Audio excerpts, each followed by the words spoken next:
this computer. Well, hello everyone. Thanks for joining, especially on at 4 o'clock after a full day of work. We really appreciate it. I'm Joanna Valderrama. I'm the program chair for the Washington HIMSS chapter. And here with me on the call, I have Laura Pepe. Did I get that right? From Plum Consulting. So today we'll be focused on giving you a session on how to optimize your LinkedIn profile. So we're really excited to have Laura share that information with us. Before we start, I just wanted to give some information about our HIMSS chapter and how you can join us and join events if you're interested. And then also, if you have any questions, feel free to submit them in the chat while we're presenting, and we'll get to those closer to the end of the presentation. So a little bit about HIMSS. Essentially, we're a global nonprofit organization, and really we're trying to provide a community where our members and anyone interested really can learn more about healthcare and how IT can help transform it. And so, as I mentioned, we're a global community. There's over 125,000 members. And we're inclusive of everyone from nurses to AI researchers, providers, clinicians, informaticists. We bring together insights from across the top health systems, from various organizations, and different types of health services organizations as well. And we're committed to reforming the global health ecosystem through the power of information and technology. So if you join us or if you visit any of our sites, you'll see that there's a ton of resources and information about how healthcare and IT work together to improve our health IT community. This particular LinkedIn session is sponsored by our Washington chapter's subcommittee that's focused on women in healthcare and IT. So we're focused on creating and empowering our women in our membership community. So if you're interested in joining us, let me know. These are just photos of some of the events that we've created for our members. And then we also wanted to thank our sponsors. And now we'll get to the fun stuff. So I'd like to present to you Laura. She's the founder of Plum Coaching and HR Consulting. She has over 20 members in her group. I'm sorry, I didn't realize it would cut everything off, but her organization hosts coaches, resume writers, and HR experts to help clients through their various stages of their career. She has over 13 years experience in HR and recruiting at various organizations like Deloitte, PwC, and Microsoft.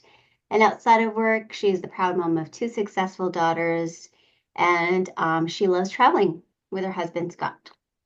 So I think oh, yes, my last slide. If you're interested more about our HIMSS chapter, becoming a member, volunteer opportunities, go ahead and scan this. I'll also put this in the chat so you have access to it, but lots of information, and we like to host events so you can learn more about the healthcare IT community, more about professional development, such as this type of session. So I'm going to stop sharing and I'll give it over to Laura.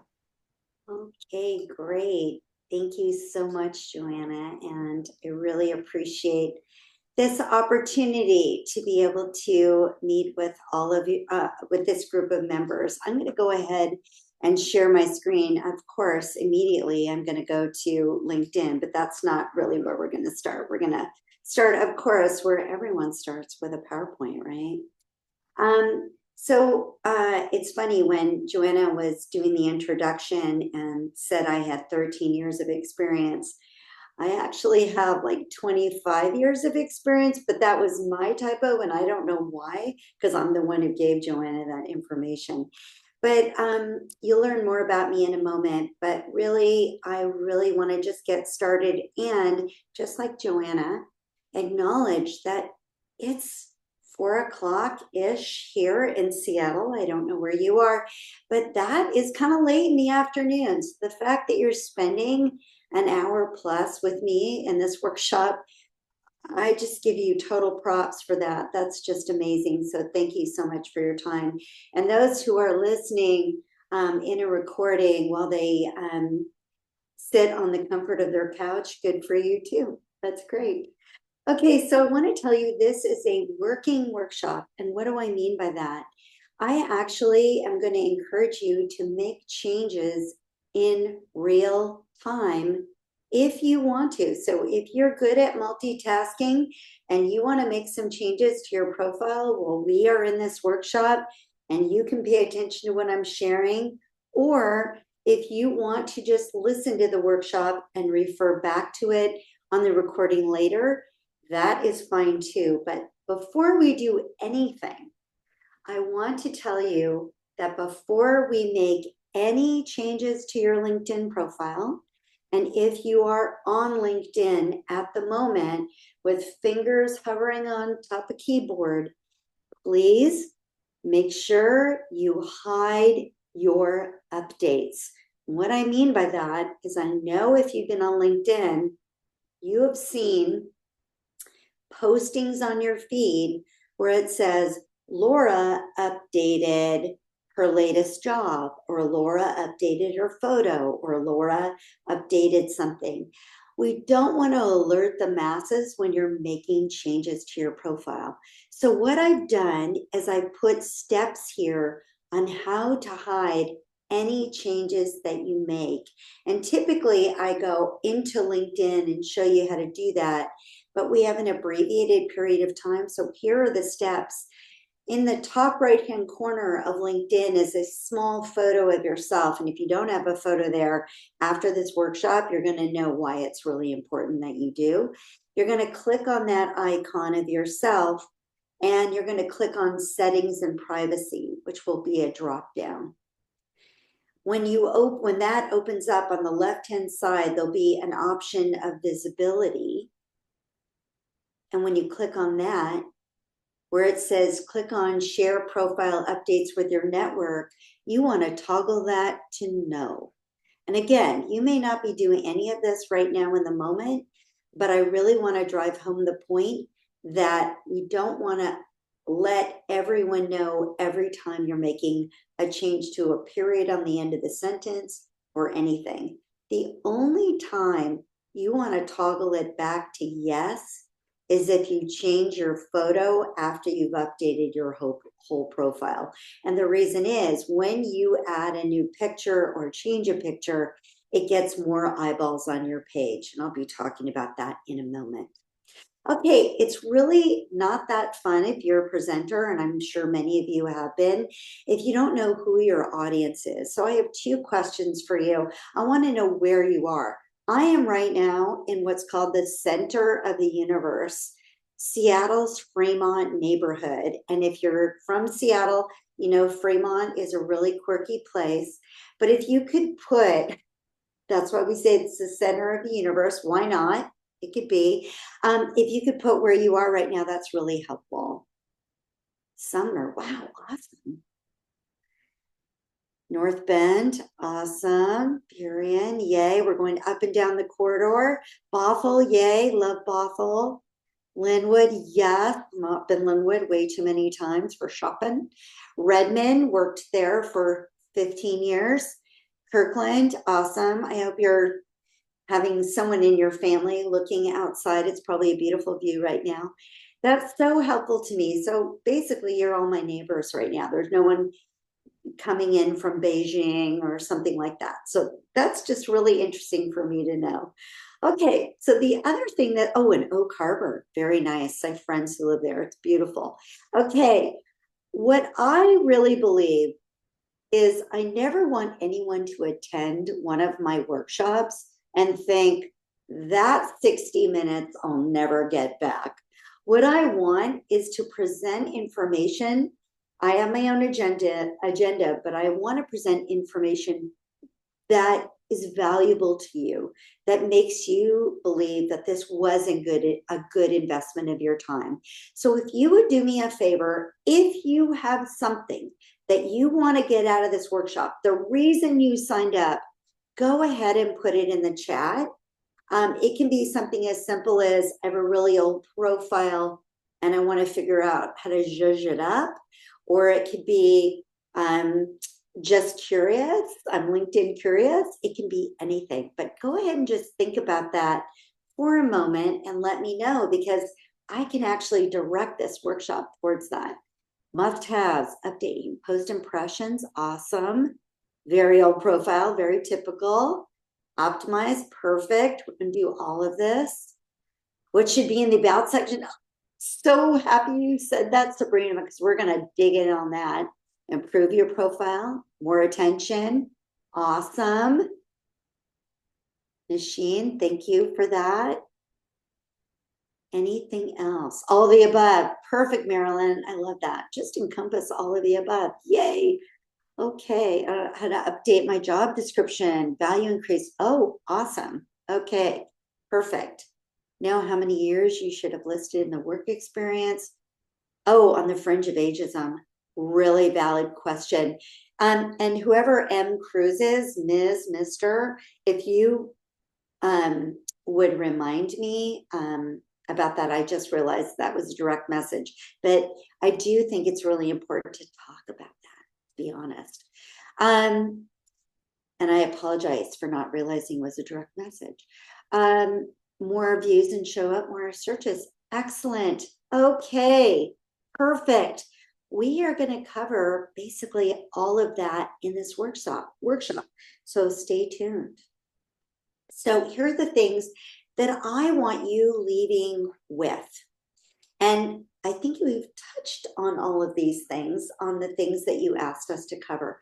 What makes an ideal profile, and what your profile should say to get attention and eyeballs on page. How to engage on LinkedIn. No one necessarily said to say that, but I'm going to talk about that.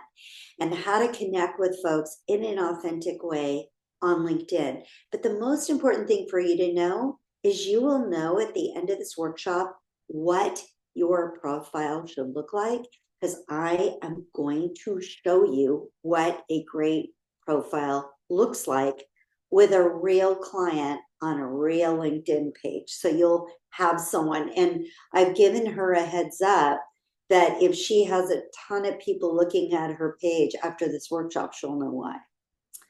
Okay. Okay, here's a little bit about me. I started my career in HR as a college recruiter for Deloitte. Then I went on to direct college recruiting in the Bay Area for PwC. And then I spent 13 years at Microsoft. And in 2008, 3,500 of my closest friends and I were laid off, and me, I should say, were laid off. And when I was laid off, I went and did a bunch of different kinds of recruiting-esque type of roles. And I ended up being the director of recruiting for a startup. So I got corporate experience and startup experience. And in 2011, I launched Plum. And Plum is specifically a firm that works with clients to help them optimize their job search, their resume, their LinkedIn profile from the perspective of the person or coaches who have made hires as recruiters or hiring managers. So I used what I knew as a recruiter and reverse engineered it in service to clients. And it went from me as a single coach to a team of coaches and now HR consultants and resume writers. So we have this great stable of people that you'll see a picture of in a second. A little more interesting thing about me, I'm a huge Seahawks fan. I love the Hawks and am reading with a lot of anticipation what changes are going to come up. And then also, I went to Indiana University for grad school, and I know that's kind of out there as a thing, but IU became a really good powerhouse of football this year in the Big Ten, and it's really important to me to just brag about that because we didn't really have a football team for 100 years. Yay, Tish, that's great. Okay, so here are the things we do at Plum. I won't go over that. You can always go to our website after this if you want. Job search coaching, career coaching, resumes, and LinkedIn profiles. Okay, and here's the team. It's most of the team. This was at one of our, we're out in a pea patch right there. after just a team meeting. But this is our team. So I come at this work from not only having been a recruiter for many, many years in a bunch of different arenas, I have actually been an entrepreneur. And as an entrepreneur, I also have worked with women in bio, our clients who are in the healthcare sector. So I really appreciate the organization that you belong to, and so do these folks. Okay, so let's dive into the really important stuff. Why would you bother updating your profile or even attending this workshop? Well, it could be for a myriad of reasons. You're exploring the job market, you're seeing it as a sales tool, you need updating. A couple people mentioned that. It's your professional brand. If you think about LinkedIn, if you don't have a website like I do with Plum, with all this information about me on it, LinkedIn is kind of your only professional way of having basically your own web page, even if it's not your own website. So it's for professional branding. If you meet someone at a conference, let's say at this HIMSS conference in March, and you meet some really terrific people and you want them to know about you, and they're probably going to go to your LinkedIn profile. They're not going to ask you for a resume typically to learn more about you. They're going to use your LinkedIn profile to validate you, say who you are. So I think of LinkedIn as a really important professional validation tool. And if you're anything like me, whenever I meet someone at something, I'm going to go to their LinkedIn profile to just double check and see who they are.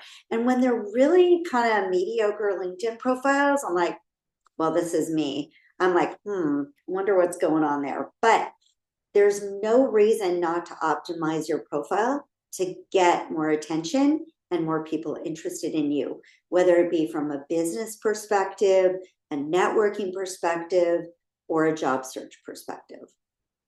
So a little bit more about LinkedIn. Before I ever do a workshop on LinkedIn, and I do a lot of them, I always go to LinkedIn and check with them and see how many users and companies and jobs are on it. And these numbers are actually accurate as of yesterday. 1 billion users on LinkedIn. And that is around the world. It used to be that there was a separate LinkedIn type of app in Europe, but now Europeans use LinkedIn as well. So if you are exploring the job market and you're thinking maybe overseas, they're using LinkedIn. Here's some other things that are just very interesting to me. Actually, it's a greater number than 87. There's probably 92% of all recruiters use LinkedIn. So you can imagine if you have a really strong LinkedIn profile, we call that being a passive candidate. That means if your profile is really good and a recruiter is looking via the LinkedIn dashboard or on their own, and they're putting in keywords and key terms, if your LinkedIn profile has all those elements that make you an attractive candidate, you're more likely to be found by a recruiter having that robust profile. My gosh, 3 people are hired every minute. Dang. And people make connections on LinkedIn all the time. I wish we had more time to talk about how that works, but I'm going to give you a little flavor of that. And 7.8 billion connections. Oh my gosh. Some people need a lot of connections. So just a little bit more about LinkedIn. Okay. So on average, a LinkedIn profile is read in 6 seconds. I actually ruined that because I hit the go forward. But most LinkedIn profiles are read really quickly by recruiters and by hiring managers. And I bet if I asked you to time how long you spend on a LinkedIn profile, I bet it wouldn't be much different than that. So very abbreviated amount of time, which means we need to make sure that your LinkedIn profile is eyeball glue. And I did a workshop at Microsoft a couple of years ago, and one of my colleagues in recruiting said that is the best term for what a LinkedIn profile should be like. is you should have such good content on your LinkedIn profile that it compels the reader to continue reading. So we're going to make sure that you know what are the elements to create a profile that keeps someone on the page and continuing to read past the 6 seconds. Okay, so here's what an ideal profile includes. And the number one thing for me that I have clients work on is their header. And I'm going to talk about what a header is and what it should look like. And because I'm going to be demoing on a real time, real live client, you'll be able to see what that looks like. You want to make sure that your profile is approachable and professional. I saw a picture of a colleague recently where she had her dog in the picture, and I'm sure none of you have done that, but some people feel like being at the top of a mountain with a ski goggles and a hat is an appropriate picture. It actually isn't. So we're going to talk about photos. The summary, which someone asked me about, is a simple paragraph about your interests and includes some keywords. It has your experience and you want it listed out, information listed out, success stories and metrics listed out in a very bulleted way. Paragraphs are not read very well by recruiters. And since I was a recruiter for over 20 years, I can tell you, as soon as I saw a paragraph, I just got really overwhelmed. And oftentimes would, I've been married for a long time, but swipe the right to the way of not wanting to continue to read. We're going to talk about recommendations and whether they're necessary and what they should be like. But the most important thing is for you to know to optimize your LinkedIn profile, it needs to be complete. So before I move on, I just want to take a look. Easy to detect scammers, post ghost jobs, or harm people. I just want to make sure that I saw if anyone else had something on the chat. And actually, I'm going to ask Joanna if you wouldn't mind just kind of monitoring the chat Sure. and making sure that there are no questions. I'm going to turn off my chat so I'm not Sounds good. Okay, so we want to create content that makes you stand out, makes you basically a LinkedIn superstar. Okay. So how do you start? How do you even begin to make a LinkedIn profile that's going to be awesome? Well, I always say that this process is like a Venn diagram. A is you, and B is the job you want, the way you want professionals to view you, something about your industry that's really important, and you and your profile are in that overlap. So most of us know what a Venn diagram is. So most people think, oh, I just take my LinkedIn profile and I shove as much content in it as I possibly can about myself. But that is actually not going to serve you.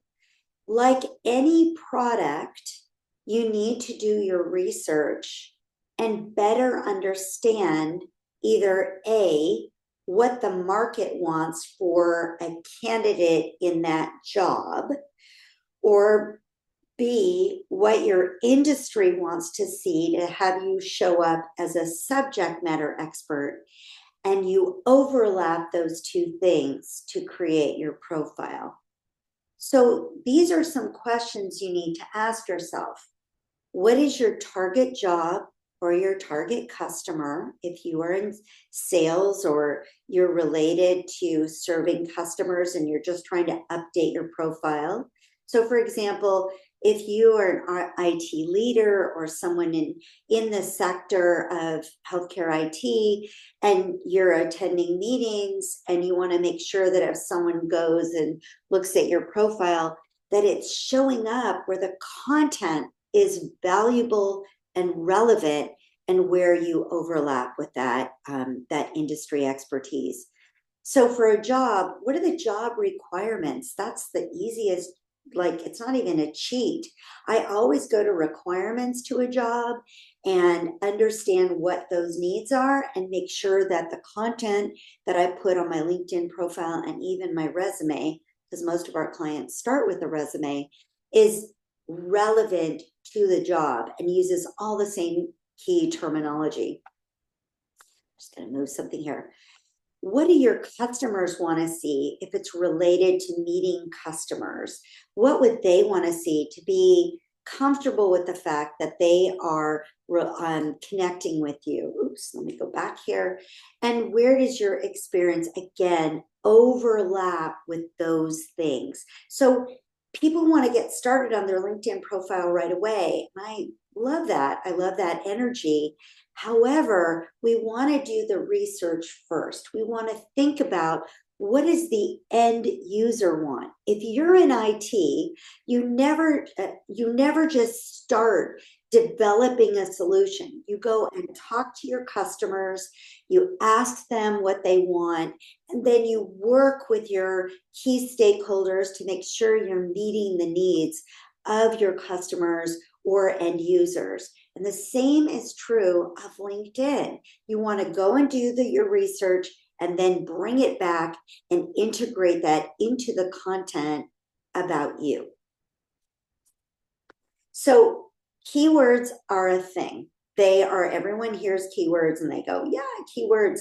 They are really, truly important. And I started with the job search part first because, interestingly enough, January is Plum's busy season. And that means I get a lot of calls and requests from job seekers. So it's top of mind for me. So please excuse me if you're not a job seeker, but you can file this away for sometime in the future. So keywords are used by employers in what are called ATS, or applicant tracking systems. So if you're a recruiter like I was, I would go to our applicant tracking system at, say, Microsoft or anywhere else, and I would type in these keywords because I can't possibly know every job and everything about every job. So a hiring manager would give me these keywords or give me a sense of what is necessary, and I'd put those keywords in. The same is true of LinkedIn. Recruiters use these as a second filter because we can't possibly know every job in the world that our hiring managers want us to hire for. I mean, I usually had close to 30 jobs at a time that I was managing, and it was just literally impossible to know all of those jobs, although I got pretty good at it. So you want to pay attention to words that are repeated in a job description. I said the requirements, that's really important. In building connections, use industry-related terms. By the way, stay away from acronyms if you can, because although you may stay in healthcare, sometimes the acronyms are different from employer to employer. So make sure that you stay away from those if you can. Use industry-related terms and understand what your customers need and want. Am I driving that point home enough? I don't think. So think about the lens that I look through is, if one of you reached out to me right now on LinkedIn and it wasn't really clear what your background is or why you wanted to reach out, more than likely, like you've done, you just ignore it and you don't connect with someone. So if I reach out to someone, I'm trying to get them to yes, right? Trying to get them to agree to connect for whatever reason it might be. And I want to make sure my profile shows up so that person thinks it's a worthwhile investment. Problems with this moving forward. Oops. Sorry, everyone. Trying to move you all around at the same time I'm doing this. Okay, so what attracts the eye? So I believe in eyeball candy as well as eyeball glue. And here's what attracts the eye: numerals, symbols, and names. So when I work with clients, or we work with clients to update their resume and LinkedIn profile, we embed all three of these things in their profile. Numerals, instead of typing THREE, we actually use the numeral 3. Now, what's really funny is that when I am training a resume writer, I have 3 resume writers, and they are usually editors in their past life or current life. And I tell them to use the numeral 3. It kind of hurts their soul. But because we know through research that the eyeball is attracted to these things, we want to embed them in a resume and LinkedIn profile. Symbols like approximate or more than, less than, number symbol, any one of the symbols that you see, I never type out more than 20%. It is the greater than 20%. I know that seems really small and simple, but it actually makes a difference. And then names. So when we work with our clients, if you've worked for any organization that has cachet or meaning in your industry, spell it out. Really put it out there to share. Okay. Just going to use the forward button. Okay. The other thing I really encourage you to do is not always reinvent the wheel.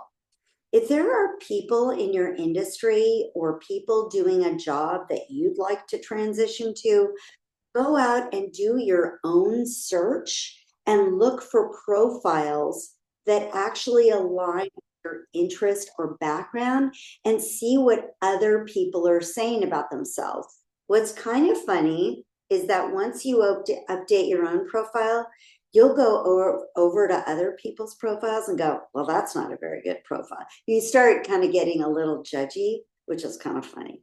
But I also believe in going to look at what other competitors that do my work do so that I am just aware of what's going on in the market. So being market aware about terms and keywords and all the things, all the being a thought leader, all those things, you can go and look at other people's profiles and see if they are articulating it themselves and what you can leverage.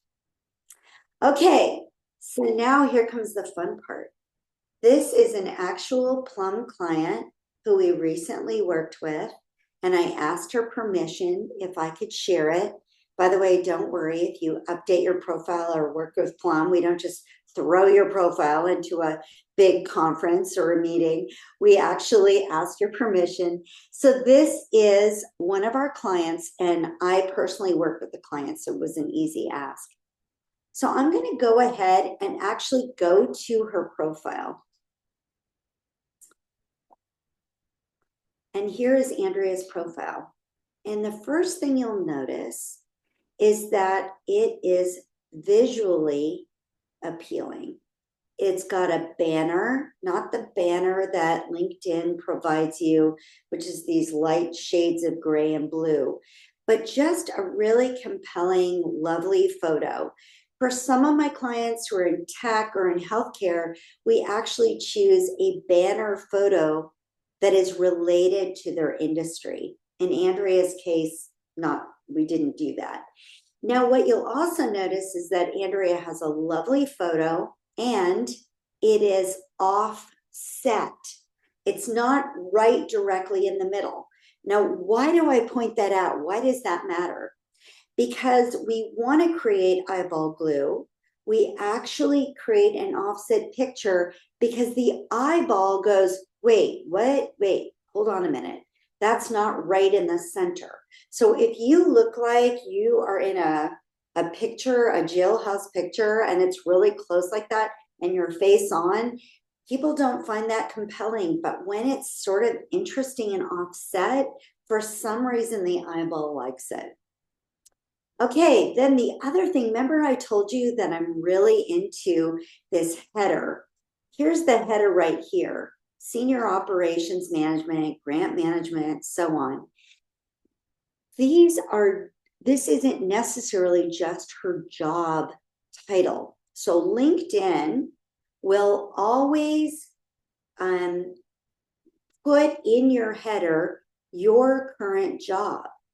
But let's say your current job isn't the job that really is descriptive enough about you, or it isn't compelling enough, or you want to be seen as more than just that job title, then you have an opportunity on LinkedIn to be able to put whatever you want in this header. And a lot of people don't know that. They just think they'll go to the default.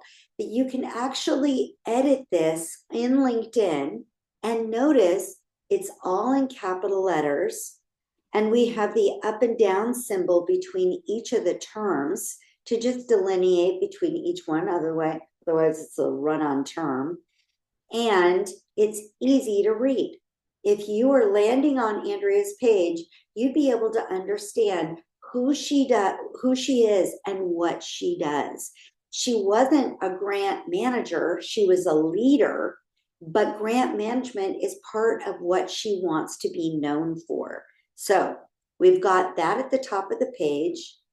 And then let's go to our about page, our about section. This is one of the most important sections you can ever create on LinkedIn. I'm going to drive that home again. This is the most important section for people like recruiters, like I previously was. It is the Cliff's Notes version of who you are. And the way that we create this section is we force our clients to write a 1-paragraph summary of their entire career. And if anyone on this call goes, that is freaking impossible, Laura, there's no way that I could put 25 years or 16 years or 12 years into 1 paragraph. Au contraire, we are able to do it with our clients. And in this case, she has smushed it all together, but there is white space between each sentence or part of her experience that can be sussed out separately. And what you'll notice, it's really easy on the eyeballs. And we started with a numeral and a symbol. Here's more numerals and symbols. KPI acronyms actually work to also create, draw the eye. And then metrics. Metrics are, dare I say it, very sexy as well in a resume and LinkedIn profile. People love metrics. And then we have keywords listed here. That is additional content you can put in your about section without having to write any descriptor of it. Just the keywords alone, which are from the job descriptions or from your industry or what you want to be known for, those are the key terms that we build into the about section. So how do you know what you want to write in the about section? Remember how I said you have to start by understanding your customer or understanding the requirements of the role, and then you write from there. So you start with the customer, and then you start writing that paragraph. That section is what we call that forcing function paragraph. Okay, so then we have her actual jobs. What I want to show you is that on her job, that her job title is capitalized. And you can start typing the job title for yourself. And what LinkedIn is going to do is go, oh, no, I'll do that for you. Don't worry about it. I'll do that for you. And they'll just auto-populate. You do not have to accept that. You can put it all in capital letters. Now, why does that matter? Why does it matter to put it in capital letters? Well, I'm going to show you, if you're a recruiter or you're someone just looking at someone's profile for the first time, when you read this, you're typically just going to look at their titles. And when they're in all capital letters, they're easier to see, to absorb. And again, we're just trying to keep people compelled and keep reading. The other thing that I love to delete, and we didn't delete it in her case because she was ending a tenure, a long tenure, and wanting people to know she had just left in November. But you actually do not need to choose months. So why would you not choose months? Because the more you have on the page that's distracting, the more people won't focus on the important stuff. And your months, unless you've been an intern, are not that important. If you work there from 2011 to 2024, no one cares what month you started or what month you ended typically. So in the case of Andrea, we've taken out all the months. It's just noise, it's just distraction. The other thing is we've created bullets that are separated by a return or a white space, so that if someone is reading a profile, they're able to quickly go through things line by line. Okay, now I'm going to stop here for just a second and take pause because I am blowing through this and I want to give you a chance to ask me any questions you may have up until this point. Do we have any questions, Joanna? There was one from M. Cruz regarding the addition of symbols. Will ATS respond well to numerals, symbols, and names? Yes, they do. So you're fine there. Yep. One thing I will say about Andrea's profile in this case, you see how you have the square block? If you create a resume or a Word document with all this content first, because you want to play around with it on a Word or a Google Doc first, the only bullet that will easily transfer over is a round bullet. So I'm being very overt about sharing that with you. And the reason is that I've had people leave this workshop and say, I was not able to take my square bullets and put them into LinkedIn. And LinkedIn has some really quirky things about their user interface. And Andrea has cracked the code. I'm not going to go into that in depth. We don't have time. But if you just want bullets, you can create them in a Word doc or in a Google Doc. Use the round symbol and it will transfer over. And I mention that also because it's kind of a symbol and ATS can read that as well. The other thing is I have clients who don't even use a bullet. They just separate the sentences with white space. That looks good too. But when you can use a bullet, it's just like an A plus instead of an A. Any other questions? There's two more. How many years of experience would you include if you're over 50? Okay, well, I have to tell you, I'm over 60, so I totally appreciate that question. And the answer is it depends. And let me explain. So, if you did work outside of your industry when you started your career, and it's not that relevant to what you're doing now, then you can either A, just put the title of that job and no years, or you can just leave out those jobs entirely. There is ageism. I totally understand, but here's what you need to understand too. Industries want expertise.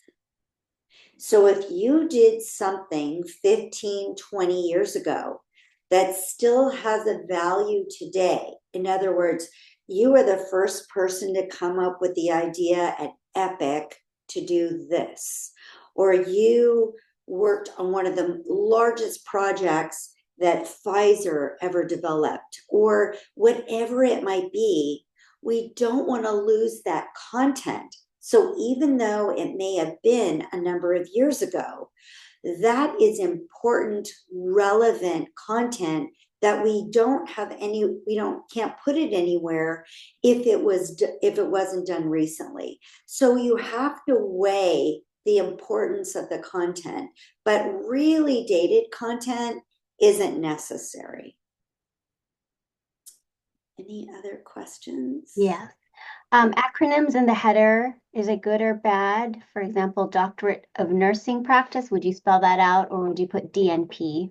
DNP is fine. Yeah, I'm just talking about like when I worked in the aviation technology startup, they were coming at me with all these acronyms, and they just were not super well known, and I did not see the value in using them in the way we describe those jobs. So uh, definitely want to write out things that are that would only be true in the employer that you're working in right now.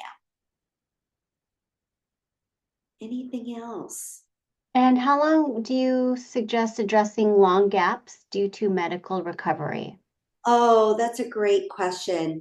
Let me just say, I'm going to stop sharing for just a second because I think people get fatigued by looking at a PowerPoint. Um, I, okay, ask that question again, and I want to make sure I answer it correctly. I got distracted. Yep. How do you suggest addressing long gaps Long due to gaps. medical history? Sure. So all of us, almost all of us have had gaps, and trying to hide something actually works against you.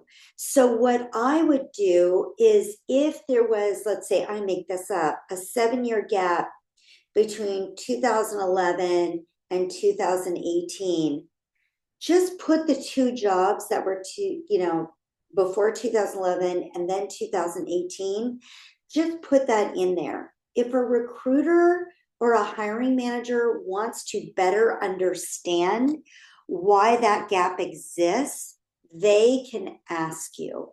They can put it out there in a text to you or an inquiry to you, but most of us have had gaps. Kind of interesting.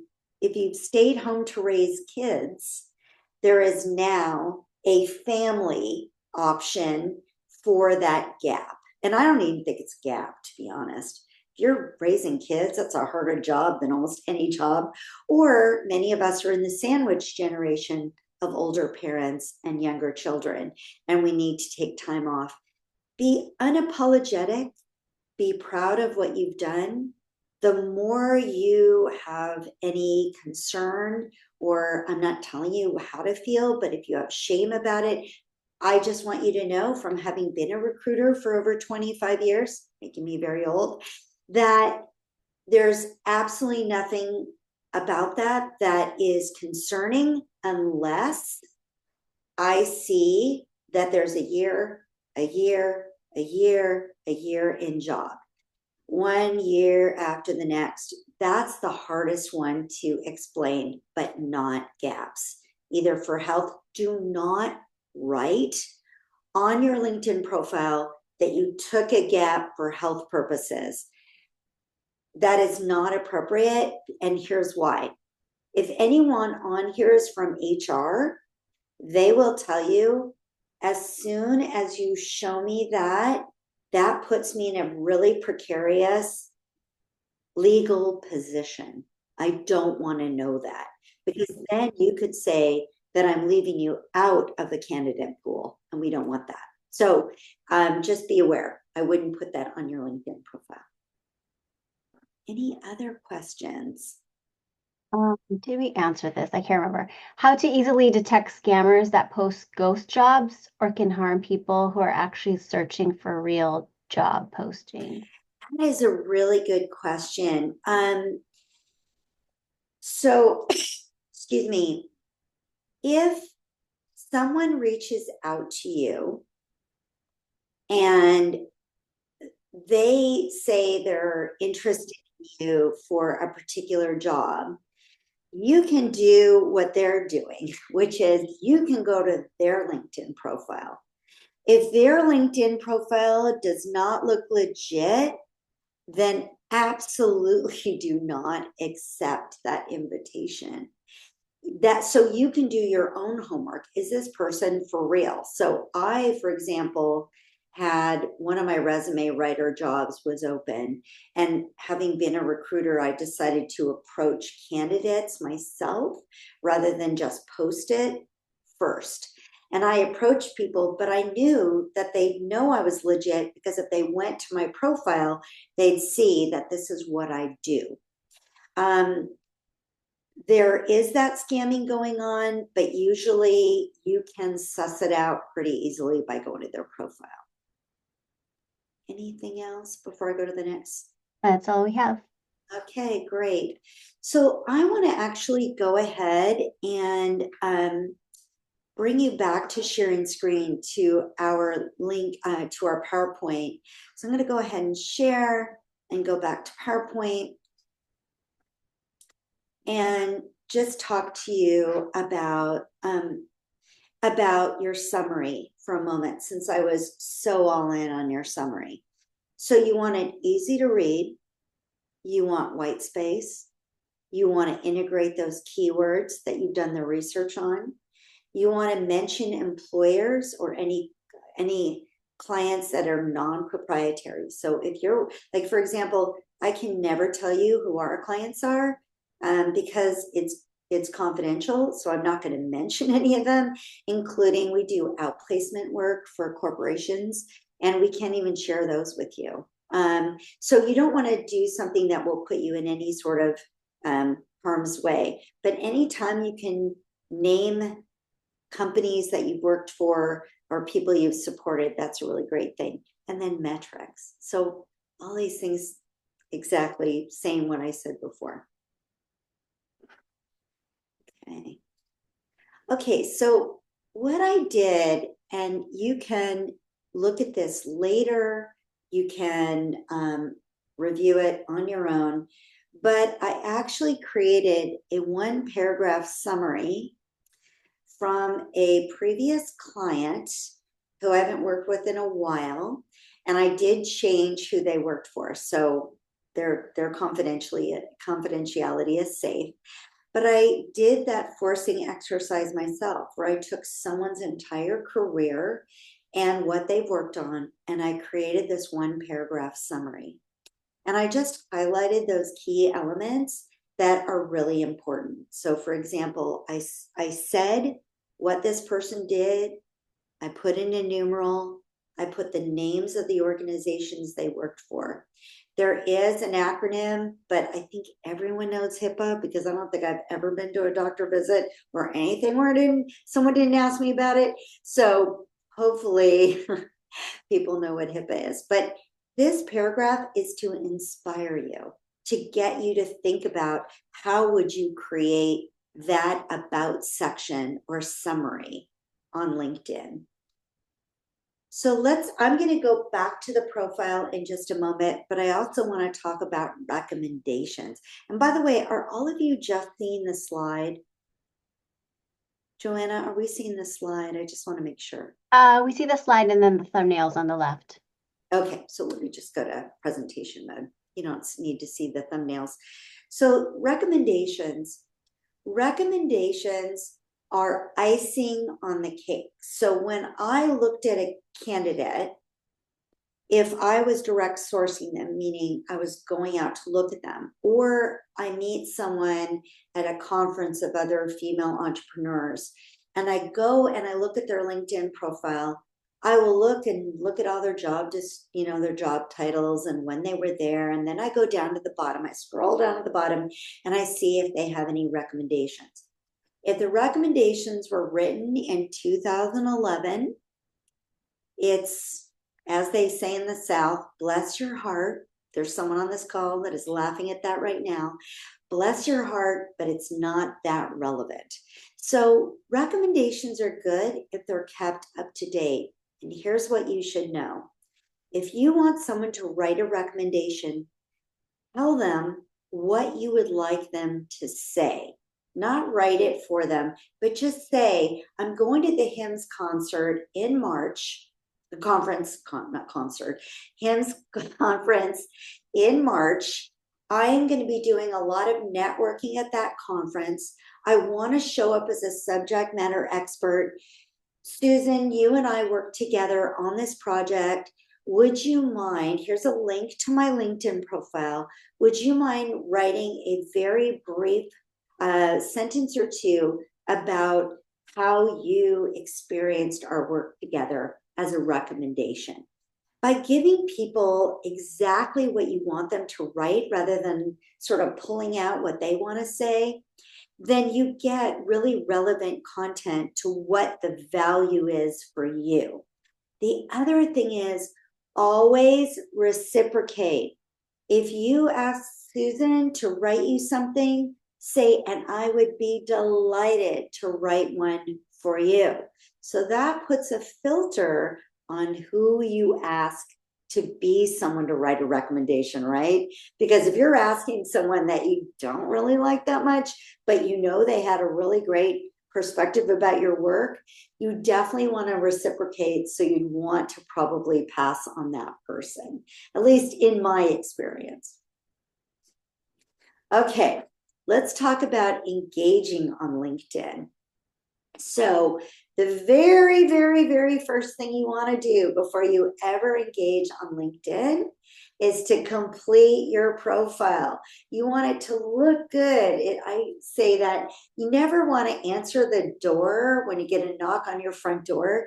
You don't want to answer in your pajamas. You want to be fully dressed, looking good. So, if you're going to start knocking on people's doors, you got to be fully dressed. So the first thing is you're going to complete your profile, which will include your banner, your photo, your header, the about section, and your jobs. And then make sure that if you reach out to someone, whether you met them at a conference or you see them online as a subject matter expert that you'd like to be connected to, always use the note function. If you reach out to someone, if you tried right now to reach out to me, it will ask you, hey, LinkedIn will tell you it is a much better chance of Laura accepting if you write a note. And that is absolutely true. I want to know why you're reaching out to me. And so I even tell people at the end of this presentation, if you want to be connected to me, I welcome it. But tell me how we want to be connected. Oh, I went to your workshop and I liked it. And you don't have to say that, but I want to be connected to you. So always use the note function. But know that if you use your phone and go to the app, your LinkedIn app, it will not allow you to use a note. So if you go to the conference and you meet people, put the name of the person or use the QR code and connect with them in real time. But if you want to connect with them after you get back to your room or after you're done with the conference, don't connect with them on your phone. Connect with them on your desktop or on your laptop.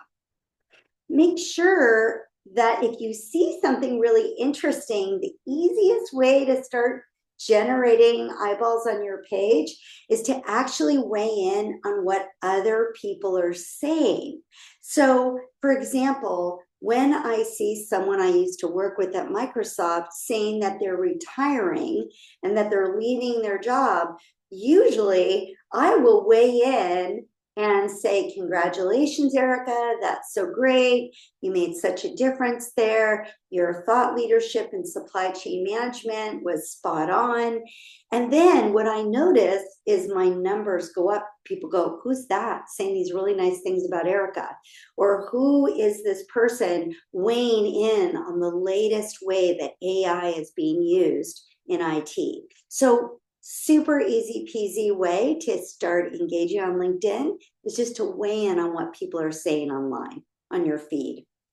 Create posts with interesting content. So because I'm a business, I create content all day long. There's always something online on LinkedIn with Plum on it. But if you're an individual and you're trying to build up your connections and build authentic connections, you can actually create posts that are relevant. So if you have a subject matter expertise or you have a unique perspective after reading through a zillion posts and you have something really interesting and unique to say, you can go ahead and just weigh in on, and always put a graphic or a visual whenever you weigh in. It is very unusual when people will read someone weighing in unless it's someone really famous. So I always encourage people to put a visual, a graphic that you get anywhere, and put it on LinkedIn as well. So here's some extras. LinkedIn app does not allow notes. I already told you that. You can hide yourself when looking at other people's profiles. Make sure your profile is complete before using all the tools LinkedIn has to offer. Always demonstrate appreciation. I cannot tell you what a difference it makes in any interaction, whether it's for business or whether it's for making connections or jobs or job search. If you express appreciation for anything anyone does for you, whether someone weighs in on a post that you posted and writes a response, make sure you respond and say, thank you, Laura, for weighing in, super helpful. Or if someone agrees to connect with you, reply back. Don't just get the connection, reply back to them now that you're connected and say, thank you so much for agreeing to connect with me.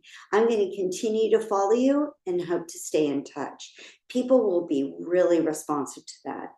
And always, if you're finding success in this LinkedIn work, and you're finding success in how you do your search as a result of this, I really believe in paying it forward. So we're actually at time for the section where I present, but I want to thank you for giving me this hour.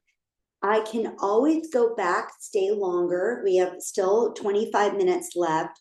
I can go back and answer any questions. Here's more about Plum. You can point your phone at that if you need more information. We also have a LinkedIn page. We have a Facebook page where we post free job search information and LinkedIn information. And we also have an Instagram. And our Instagram right now, Plum, is actually focused on recent college graduates and new in career. So if you know people who are younger looking for a job and struggling with that, our Instagram page has a lot of content. The final thing I'm going to say before I open up the floor is that we have a special offer, not to seem too salesy, but we're actually offering any HIMSS members, only you, a $500 discount on any of our coaching and a $100 discount off of our resume packages. But in order to get it, you have to go to our website and just use the contact form and then put in the notes, I saw Laura on HIMSS, or I'm a HIMSS member. So if you're watching this from your couch and you're watching it a week later, it still applies to you, but you still have to say that you're a HIMSS member. So, okay, so I'm going to stop sharing for now, but go back to sharing for anyone who wants additional questions answered or wants me to go back to Andrea's profile or anything. You can even unmute yourself and blast out a question and I will respond.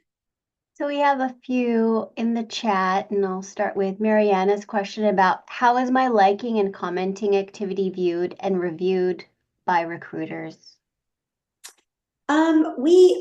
See, it's really interesting. If we go to your profile, we can actually see your activity. And if you are showing up as a subject matter expert and engaging in conversation about your industry, that's just a plus. That's icing on the cake. So I think of it as going above and beyond and a really fun way to start building more connections on LinkedIn. So it's just a nice to have. It's not a must have. Great. For applicants, do you recommend cover letters, or do you think it's not necessary? If a cover letter is, let me just put it to you this way. This is a job search topic that I could go on all night about, which you do not have the time. If you, so 20% of all people get a job through the application process, only 20%. So, what are 80% doing? And if you're the 80%, you probably don't need a cover letter. But if you are applying for a job and it calls for a cover letter and there's nowhere to submit the cover letter, only one document, usually your resume, put the cover letter in the resume as a first page. I can't tell you how many candidates turned me off by not finding a workaround or not going above and beyond. And so a cover letter is important, and we have cover letter templates that we use, and AI can be really helpful, but you can use a cover letter for sure when applying, but make sure the cover letter is short, sweet, and targeted. That's all I'll say about cover letters. And then you mentioned AI. You feel like that's an appropriate tool to use to generate Oh, your resume or your cover letter.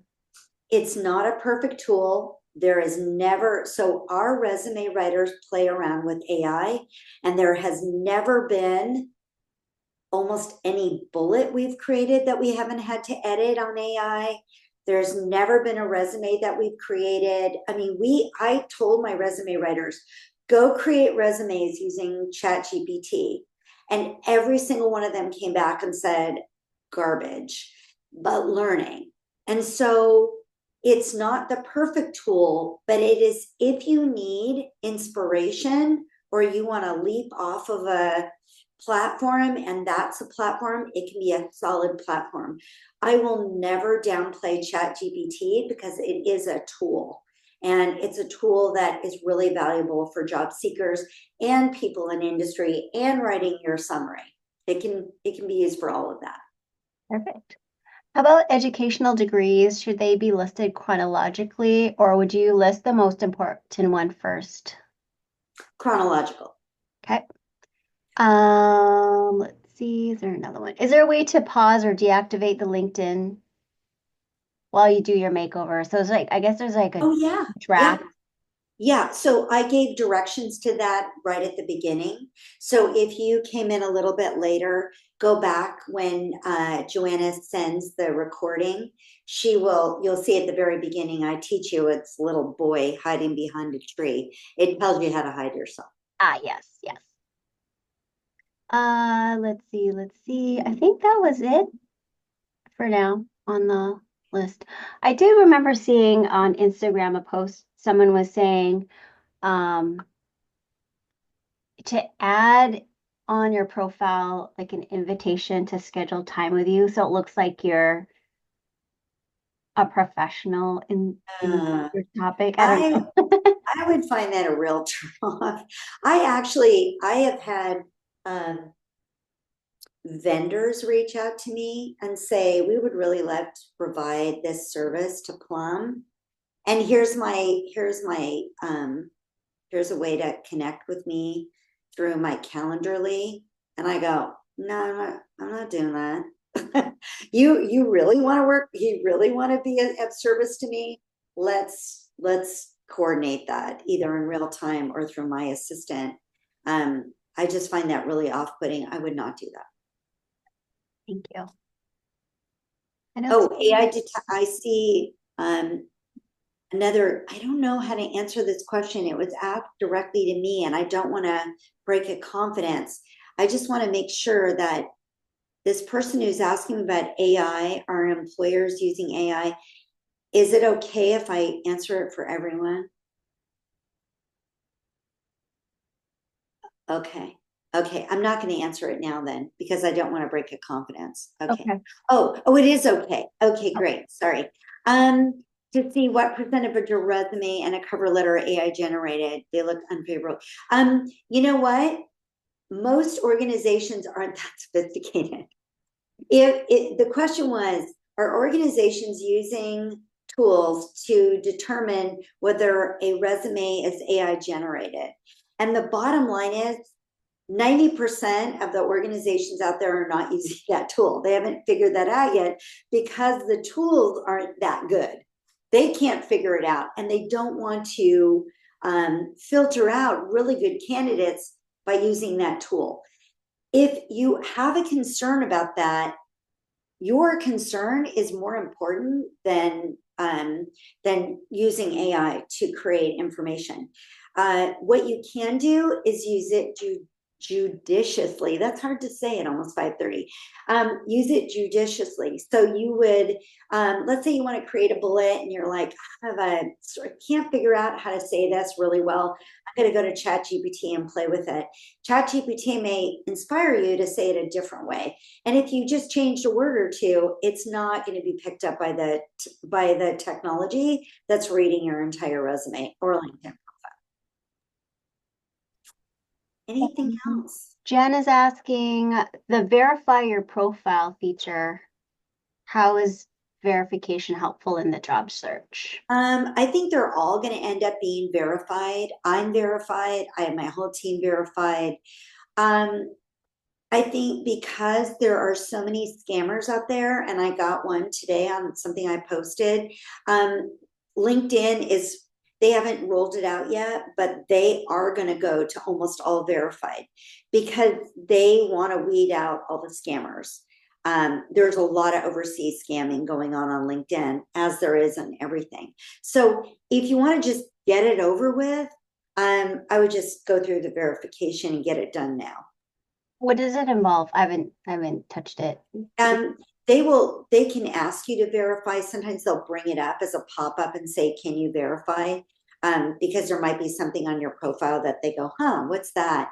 Um, but if I don't have time to go through that process right now, but you can just type in LinkedIn help.